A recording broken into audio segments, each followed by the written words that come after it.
Yeah, when I was a kid, Hong Kong was always considered to be a cultural desert.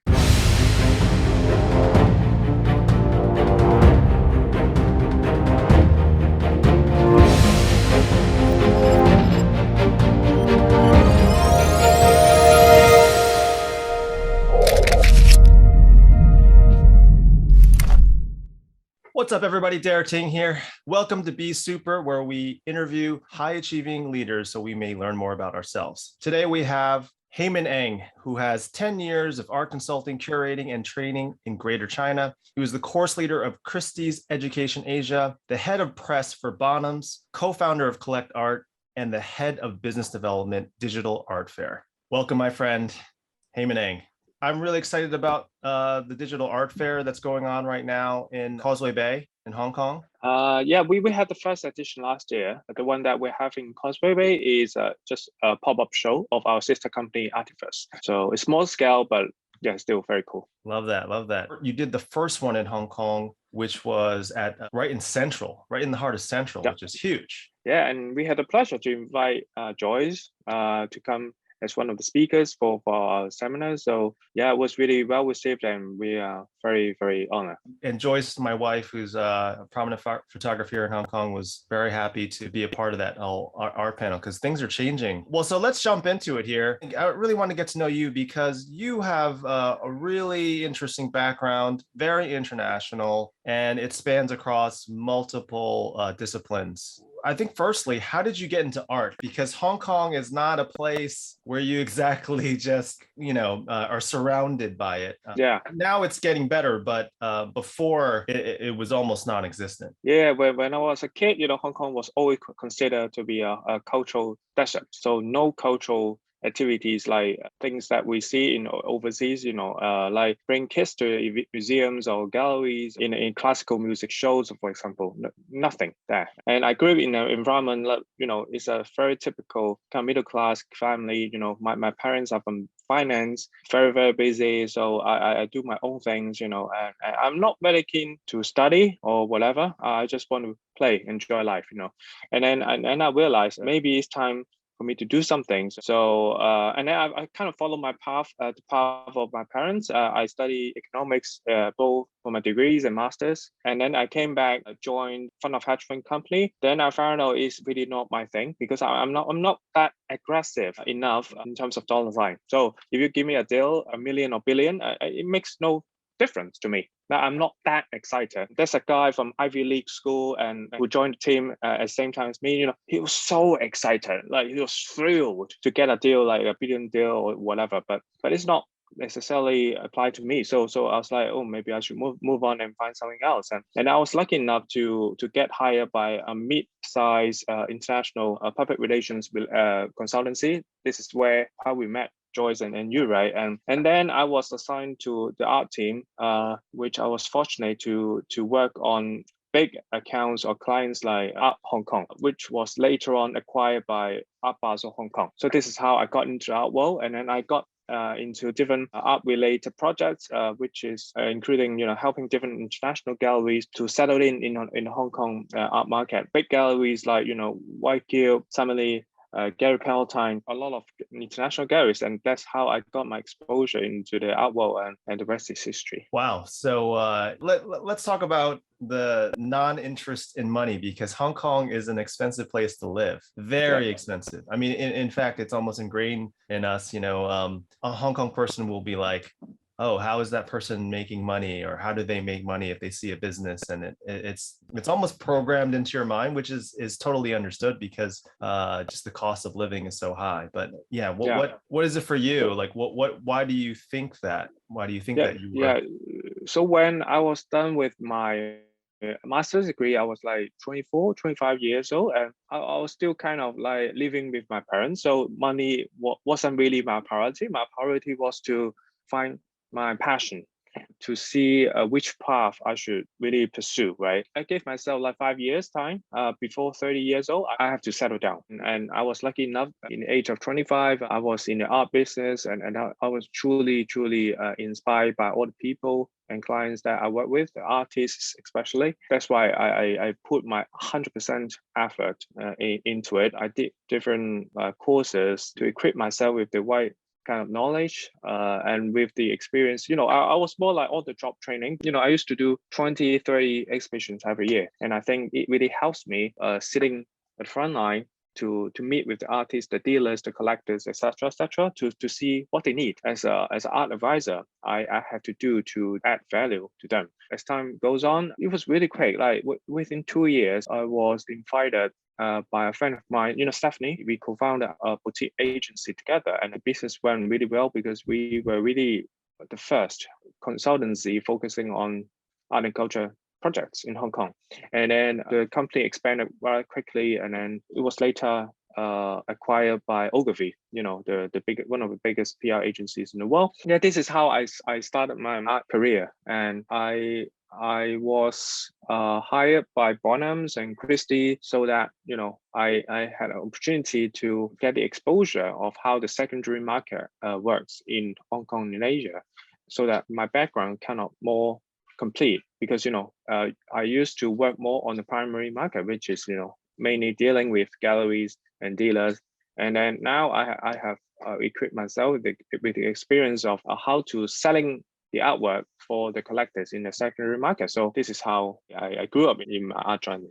Yeah, I mean, to rewind back, you mentioned a couple of things which I think are interesting. How I know you is you worked on my first movie for did the PR for it, Supercapitalist, and was that your first job? Yeah, it was. I That was PR doing agency? in Impact Asia, which was later acquired agencies. by Cone Wolf, which is it's a pretty big agency as well. And look, you've gone on and then started an agency, and it got acquired by R-eview. You have a track record. But so when I remember you though, I mean, it didn't seem like it was your first job, and I was like, oh, this guy, I mean, he's really good. He's really like, I think there's something special about you. And I remember that, and I was like, I just want to stay friends with you because I think you really put your heart and soul into working on my project. But it was weird because I remember when I started my first job, I was like totally green. I mean, I was fine at my job, but I don't know if I exuded like how confident I was in doing my work starting out as an analyst. But so where did you get that? It just seemed like you jumped into my project and then you were already like had this kind of confidence. And where's that from? Where do you think that's from? Yeah, I mean, remember I spent quite a lot of time, in the studio talking to you and Joyce, and getting to know the actor. We have arranged a number of interviews, right, with Mr. Wu, Mr. Eng. I started rather late in my career. As I told you, I joined the agency when I was 24 or 25. So I was like, I need to work really hard to catching up the time. So I was super aware of that. I was super dedicated to the job. I need to get a job done and need to do it well. I remember we almost invited every single important art critics, film review writers in Hong Kong to your preview. It was a really great event and good old days. I'm going to rewind back even further then, because I'm getting this sense that you weren't as motivated, or like maybe even in your college years, and then some sort of switch kind of flipped on for you. Like what was that? I need to do something to prove to my parents that the reason why I'm not doing anymore in the finance world. So I need to prove them wrong, that I could make a living even though I'm not in working in the finance. Because they're typical finance people in Hong Kong. I'm not saying they were superficial, but money matters to them. If you are not banker or working in a big insurance company or whatever, it's out of their world. So out of their comfort zone. So it's really hard to convince them or make them understand what kind of things that I was doing. But it's all about the outcome, and somehow I survived, and now they're getting better idea of the things that I do as I do more, media interviews or seminars, or now I'm teaching in university. So maybe I know something finally to them. I did not know. This is why I love these interviews. I did not know you were in finance and you transitioned to PR. That must have been a huge... So I was so into your movie, talking about super capitalist, right? This is something that I was always, on my mind. What money means to us and what is success. So what was the conversation like with your parents when you were like, switch it? They had no idea. They were too busy anyway. So they were kind of like, okay, I'll give you 3 years time and then we'll figure out. Because my father used to be a top Asian agent. Like he got such a big team. He got loads of clients, which he can just pass it on to me, and so that I can make a living rather quickly. But then this is the last thing I want, because I want to be surrounded by people who are truly inspiring, who have a very interesting story behind this kind of relationship. I don't want it to be lie on the purely money. I don't want to sell you something without content, without the substance, without the inspiration inside. This is what about love about the art and cultural world, because every product or every work of art that we are seeing in the market it comes from the heart of the artists or the creators like you. That's why I want to dig deep and to figure out what moves you, what makes you make this movie, what makes you make this particular piece of work. It means something to you, and I hope that with proper storytelling, I can pass on the message or the story to the audiences to make a change in the society or whatever. So I always have this kind of idea to passing on the message from someone great like you or the artist or Damien Hirst, whatever. I think this is really my job, and this is exactly also what I'm working in the university. So I learned something from the industry, and I want to pass it on, the knowledge or the experience to the younger generation. As we all know what happened in Hong Kong over the last few years, and I want to give them some kind of hope for the future, because they're getting stuck at home, getting stuck in Hong Kong, lack of exposure, doing just Zoom all the time, and rarely they have a chance to meet with someone creative, inspiring, etc., etc. So especially since my daughter was born, she's now 6, I was like, maybe we should do something for them. We have to, otherwise, Hong Kong, it's very competitive world. That's why, the talents are all moving now, because they see better opportunities elsewhere. I hate to say this, as someone who grew up in Hong Kong, I want to do something for the next generation. Love that. Yeah. I mean, it's a struggle for someone who loves Hong Kong to see it's losing to other countries that are offering more incentives, bringing in major corporations to promote and be very encouraging. Hong Kong is an interesting place, though. I like the fact that it's a can-do place, that let's just make it happen, but then there isn't any sort of larger body kind of like creating those opportunities as well. It is what it is of what we make of it, which I think is interesting. And I think that's exciting that you want to make it a better place. What do you think? Are you saying that you want to be here? You want to be in Hong Kong? Is that? Yes, for now, yes. But I also have this kind of, I really appreciate that kind of concept, like being a global citizen. You can always make contribution to your own community, to the society as a whole, or to different industries. So, wherever it will be, I'll make sure that, I'll give my best to whoever that I work with. That this is really my mission. And this is the reason why we are trying very hard to promote digital art in Hong Kong. And then now my partners are all in Europe, trying to spreading the word in terms of what we have been doing and achieving in Hong Kong, in Asia, so that we can bring the brand out the international market. Hong Kong is a very small city. We have great people, great talents here, but what truly makes it special as a city is our international network and our international exposure. So we shouldn't really limit to ourselves to Hong Kong. This is where we started.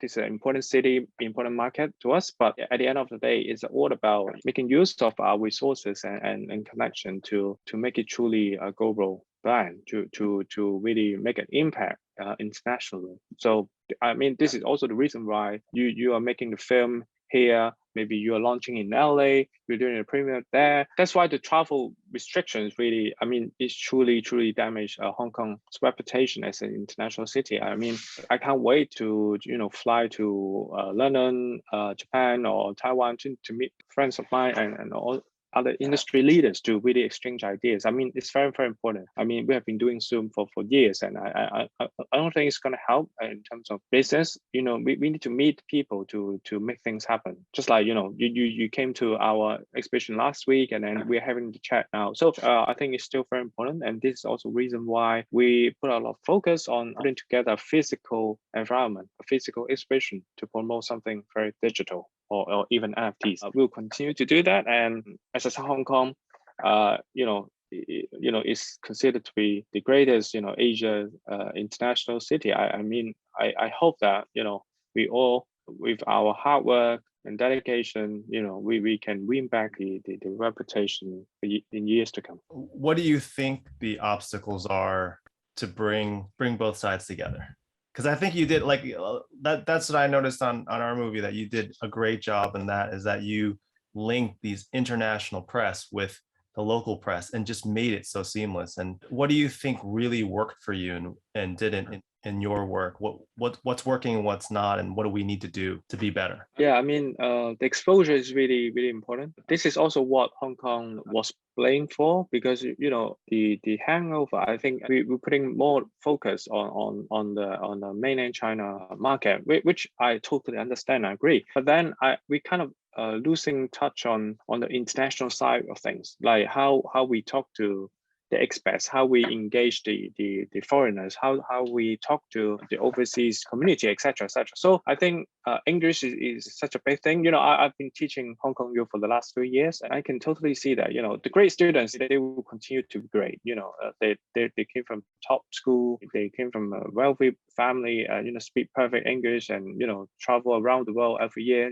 They have that kind of exposure, and they're more than ready to compete in market already. But maybe 70 or 80% of them, I have a class of 75 students this year. I would say that 80% of them, in terms of the English presentation, they're not there yet. Far from that. I mean, there's a big problem in the Hong Kong education system, for sure, especially in the local school system. I mean, there's nothing really that we can do, but I really hope that with the new government, they're going to start right in 1st July, and I really hope that they will spend more resources, spend more time to fix the local education system. I don't see that the expats will find it comfortable living here or doing business here, because the people, in terms of the competitiveness, or in terms of the international exposure, is not there, and they would rather go to Singapore because they will find it a much better city to do business there. The last thing they would like to see is to see everyone just focus on one single market, which is mainland China, and couldn't care less about what's happening in the rest of the world, like US or Europe. If I were to be the head of the educational department in local government, I would say that 1 year every local student, they need to do a boarding school program, or they need to do exchange program wherever it is, UK, Australia, Canada. This is very important, and this is how we can make Hong Kong continue to be special. This is just wild thought. The philosophy of exposing people to just different areas. I like the fact that, for example, you were at Christie's for the education portion, and you were in finance, and you've been exposed to all the different art and been different places. I think that makes you have such a well-rounded overview of how to make things work cohesively. And I'm curious about this technology portion. Has NFTs and the metaverse, I mean, has so many ups and downs and has flipped everything on its head. How did you get involved in the technology portion? I think I started really late. I always start late in my career, but it was like 2018. I was working on a project with Victor, whom I think you met, or you saw his work in our show in Cosby right now. He's award-winning filmmaker, Fantastic Four, Iron Man. He's a specialist in special effects in movies. So he's also the world's very first artist who created AI robot who can create Chinese ink painting. So this is when I started studying the relationship between art and science. My personal interest is in Chinese art history and Chinese art in general. So I brought my daughter to different auction house preview and galleries exhibition regularly, and then she completely lost her interest in this kind of boring art. The Chinese ink and antique. It doesn't speak the same language as the younger generation, and I see it as a big problem because this is really our cultural identity, it's our DNA. But then a new generation just doesn't have the interest in it.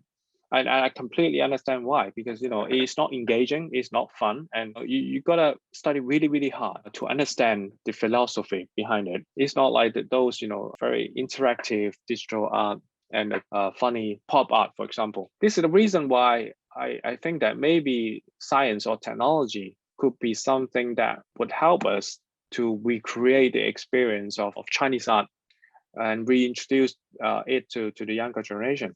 So this is 2018. And then Victor, as I said, the robot, the first AI artist in the world is called AI Gemini. We brought his work to Taiwan, to London. His work was on BBC, Daily Mail. It truly became a global phenomenon.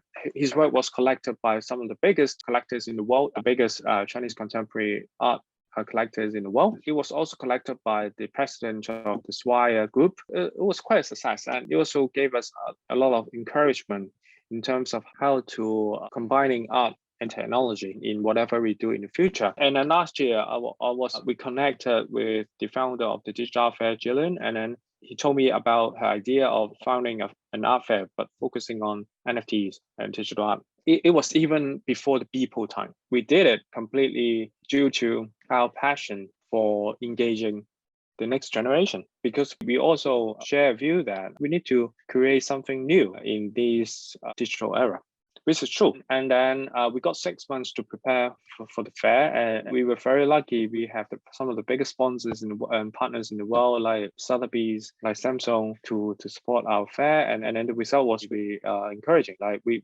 welcomed more than 25,000 people in a month time, and we have achieved more than 70 million Hong Kong NFT sales during the fair. It's a good sign, not only for us, but also I think to the whole industry, because the artists, the traditional artists or galleries, they can finally see that how we can make use of the technology to support the traditional industry. We are not here to replace the traditional business model. We are here really to connect them, give them the know-how to how to participate in such a exciting period of time. Everyone is talking about NFTs, but we focus on creating NFT and promoting NFT fine art, which means that we want people, if they buy any NFTs from our fair, they can hold on it, they can appreciate it, they can show off to their friends, and they can, if they want, we sell to the market in a few years' time, and they won't see it becomes rubbish.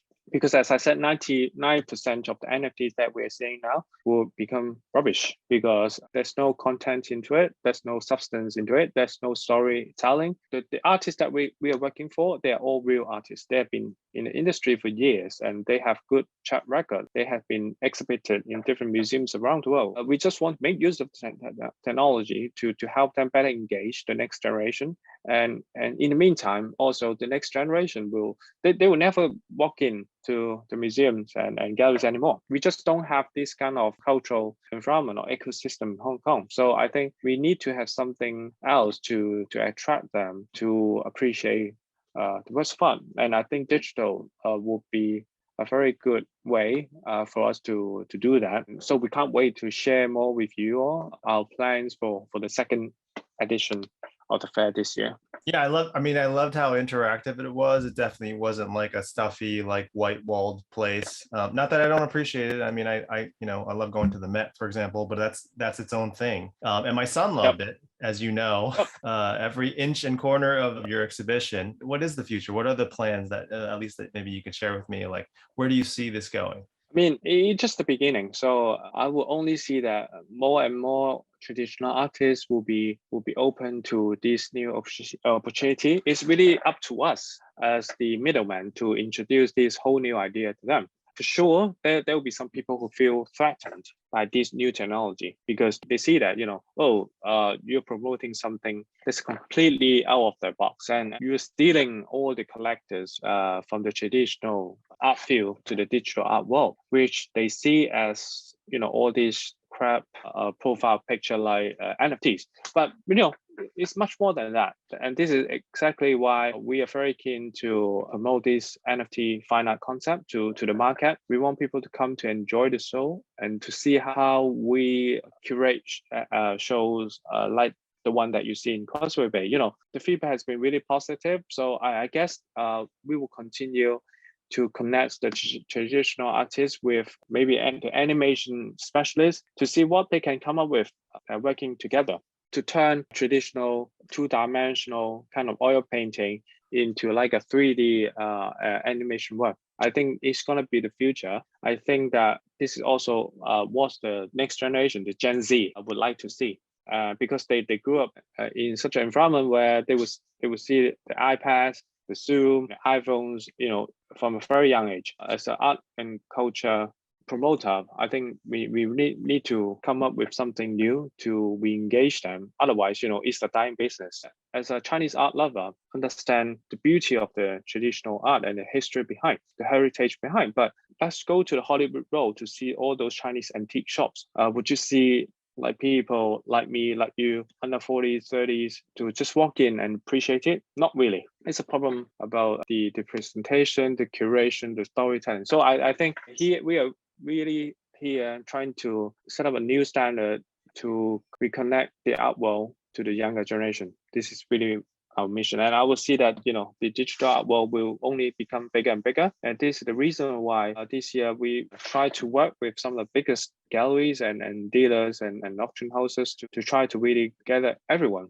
to promote the market together. I'm enjoying seeing you evolve the art landscape.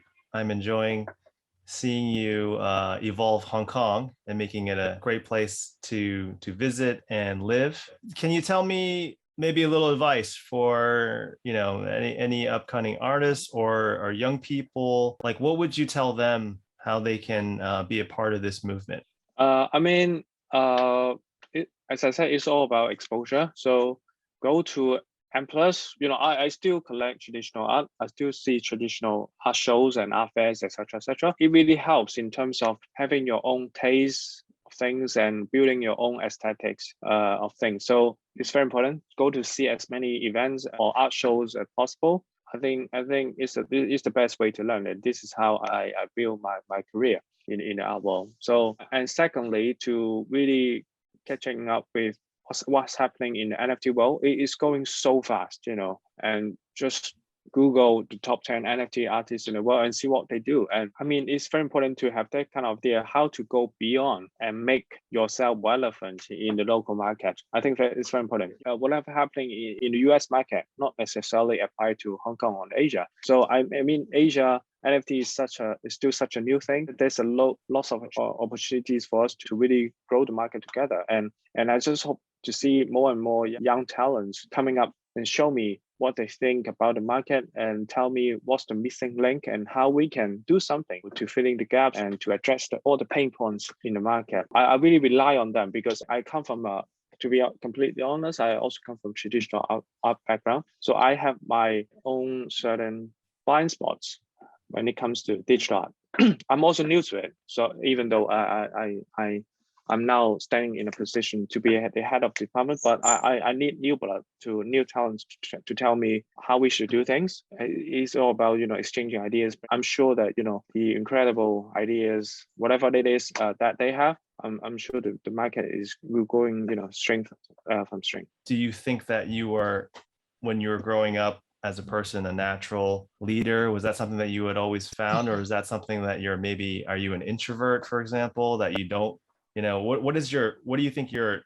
personality is, but versus like what you're trying to accomplish? I mean, it's very important to stay different, to stay true to whatever you believe in. I mean, look around in the art art base as well. You don't see people like me. Yeah, I must admit, I come from a very, very different background. It's very important to know the kind of path that you're pursuing. It's not going to be easy, but I mean, just stick to it and do whatever you can to stay on top of things and to use your whatever power you have or the resources that you have to inspire the people, to get people together, to because you can't do things on your own. As you call it, it's such a big art movement going on in Hong Kong, the digital art movement. We need to involve even more people. The only way that you can do it is to be a good storyteller, attract the younger generation to join your team so that you can do something great together. We're getting there. So we still a startup, a small team, less than 10. I think we have the right kind of people now. It's an exciting time. So I can't wait to share the updates with you guys, and we can't wait to welcome you all to our fair in this fall in Hong Kong. Awesome. Well, thanks again. As I mentioned, you are hitting major milestones. You launched a fair during the pandemic, and you had tons of people come out that are from Hong Kong and had commercial transactions too, and big brands. So I can't wait for when things open up and how quickly it's going to even evolve and change and grow. So thanks for coming on. And thanks, bro. All right, man.